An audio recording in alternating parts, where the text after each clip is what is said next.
Hey guys, Josh and Cody here. Hey everyone. We noticed some deer in the headlights look when we got to this particular calculation of rent versus own when we would teach the class. So we thought we'd put together a little video showing you guys us doing the calculation. Actually, Cody had to download a 10B2 phone calculator to his phone just for this specific occasion. What did you think of the calculator, Cody? The calculator's great. It was very easy to use and for my first time using it because I'm lazy and I allow you to do most of the work. It actually was quite simple to use. All right, so what we're going to do is we're going to try to avoid that thing that everybody always hated in algebra class where people skip steps. We're going to walk you through every single step along the way to show you how we got the answers to this equation. Hope you guys find it helpful, and we'll see you soon in another class. Okay, guys, this is a pretty simple calculation, even though it's going to have several steps. It's easy enough that you can do it with a calculator even on your cell phone, which is what we're going to do right here. If you take a look, Cody has the basic formula and for the basic calculation that we showed you in the class. Cody, go ahead and get rid of that. Let's take a look at the details, because the details are what we need to take a look at. All right. Our purchase price is $325,000. We need to figure out how much our mortgage amount is going to be. So, Cody, if you would, start up your calculator. Let's put $325,000 in there, which is our gross purchase price. And let's multiply it by our loan of value on an FHA loan, which is 96.5%, which is going to be 0.965. Fantastic. $313,625,000 is going to be our mortgage amount. Now, you can write that down if you want to, but our calculator is really smart. So we're going to tell it that that's what the mortgage amount is by putting it into one of the financial keys at the top called the PV key, which stands for present value. So Cody, if you would just enter that in by pushing the PV key. All right, our calculator now remembers that's the size of our mortgage. Now we're going to tell it a little bit of other information so that it can give us our actual mortgage payment. We need to tell it first that it's going to be a mortgage, so it needs to be set for 12 payments a year. You do that by putting in the number 12. So if you could type 12 for me, Cody. Push the orange key, the second key, and then the P/YR key. It will set the calculator to know that this is now a mortgage that we're trying to figure out. Okay, now we need to tell it how many payments there's going to be. Well, in a 30-year mortgage, there are 12 payments a year for 30 years, which is 360 payments. So, Cody, if you would type in 360 and push the N key, which stands for the number of payments, top left-hand corner of your calculator. Very good. Next thing we need to tell your calculator is what the interest rate is going to be. Well, our interest rate is 5.3%. So we're going to type in 5.3 and touch the I/YR key. Finally, we have to worry about the last two keys. The FV key stands for the future value. This is a fully amortized loan, which means when you're done making your last payment, you owe no more money. So the future value of the loan is going to be 0. So it's actually set correctly right now. All Cody needs to do to see what his payment for this mortgage is going to be is to touch the PMT key. Cody, if you would, push the PMT key. The calculator tells us that our mortgage payment is going to be $1,741.57 per month. So we solved the first part of our equation. We got to that $1,741.57. So we can go ahead and cross that out, Cody. We're there. Mission accomplished. All right, let's go on to the next thing. How did I get the mortgage insurance amount, that $265? Well, if you ask most mortgage brokers, they'll tell you that you're looking at somewhere between 0.85% and 1.1% of a loan amount will be the mortgage insurance amount. And it's going to be based upon the credit score of the people getting the loan. So I used 1% and then I rounded up because I figured maybe our people had a little bit of credit trouble. So what we're going to do is put in the total loan amount of $313,625, and we're going to multiply it by 0.01, or 1%. That gives us an incorrect answer. If you could clear the calculator. Oh, no, actually that is the correct answer. Divide that by 12. I apologize.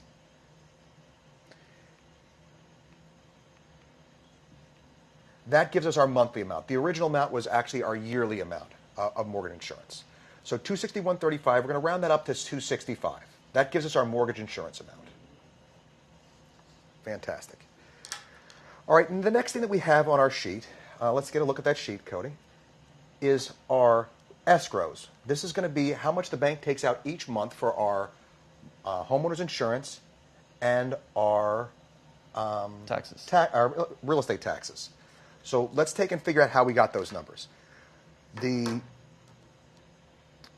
insurance is based upon just the knowledge of the local market and a ballpark for a home that's in the $325,000 range, which is $4,200, $4,700, I'm sorry.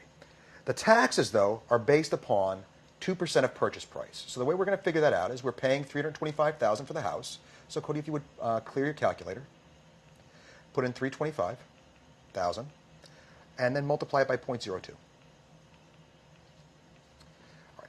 We have a total of $6,500 for our real estate taxes. So what we need to do is add the real estate taxes and the insurance number together. So we have $6,500 plus $4,700 for our insurance. So let's add $4,700 to that amount there. Excellent. We're going to take and divide that by 12. This gives us $933.33 a month for our escrow. We have now solved that portion of the equation.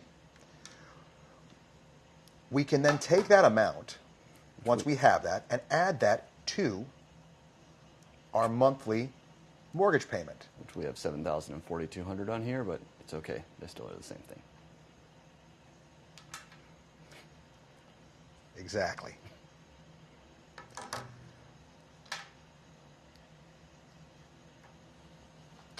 We're going to take the mortgage amount, monthly mortgage payment of $1,741.57, and add it to our $933.33. Plus $933.33. Correct. That gives us $2,674.90 monthly. Okay. Then we need to add in the MI.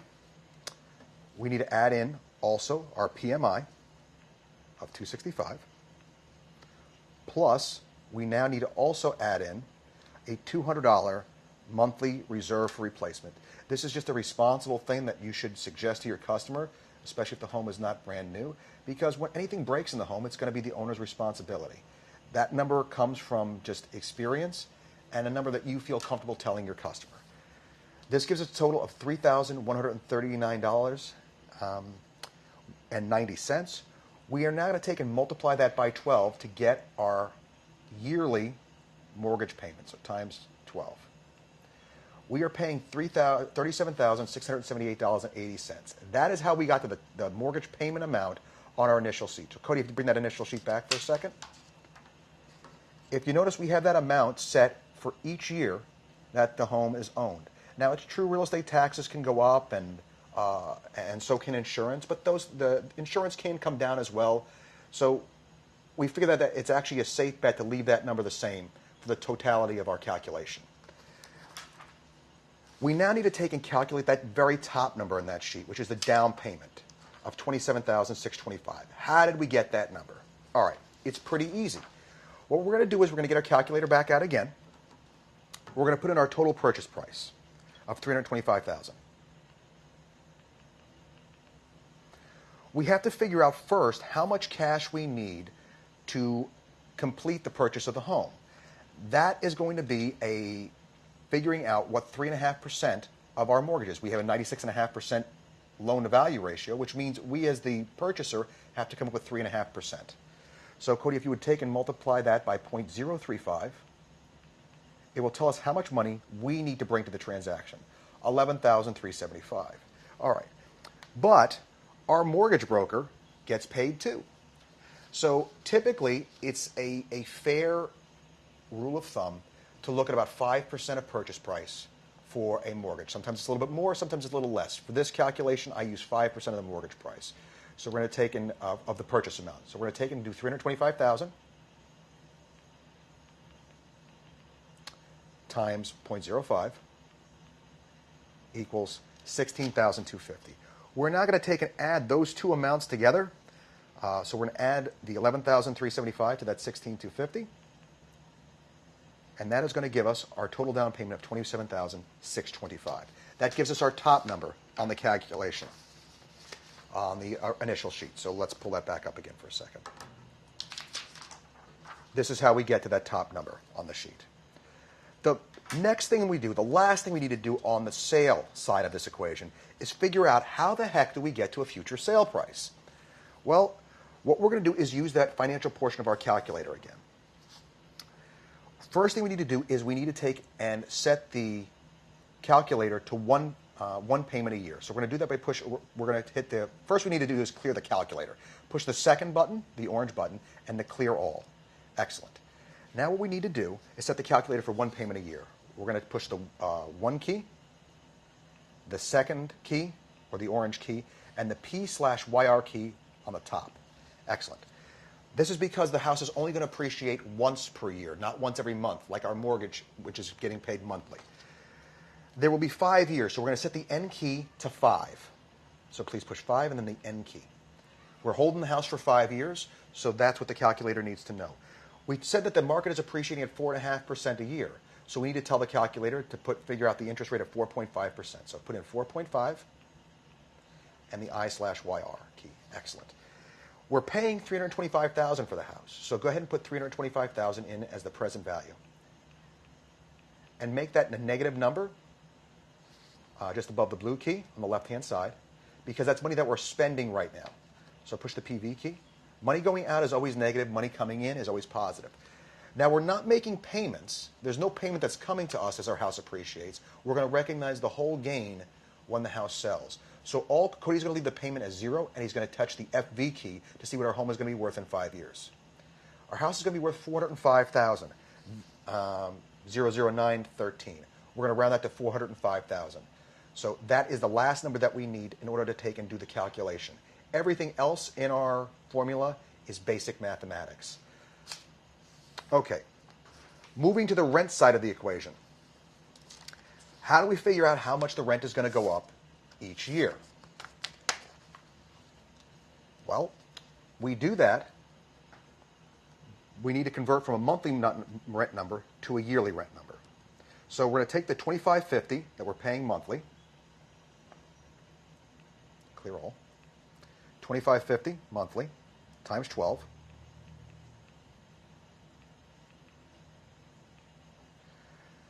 Then we will have 4 rent increases starting in year 2 of 4.5%. So there's a few ways to do this, but the easiest way for us to do this with this calculator is going to be to push plus 4.5 and the percent key.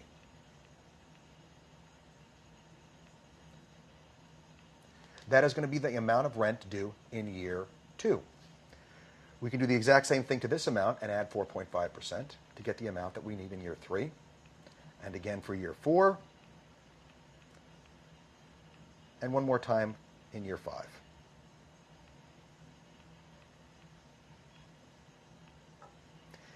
If we wanted to take and figure out what the total rent would be in year 5 without having to go through all those steps, the other way we could have done that is to put the number 4 in for the N key, because we're going to have 4 rent increases. So push 4, if you would, Cody, in the N key. We can push a rate of 4.5% in for the interest rate, because the rent is increasing at 4.5%. We can put the initial present value as minus $30,600, which is the yearly rent starting in year 1 as the present value. Now wait a second, you have to back off that. Very good. 30,600. Hit the minus key for the present value, and then just solve for the future value, and that will tell you what the rent will be in year 5.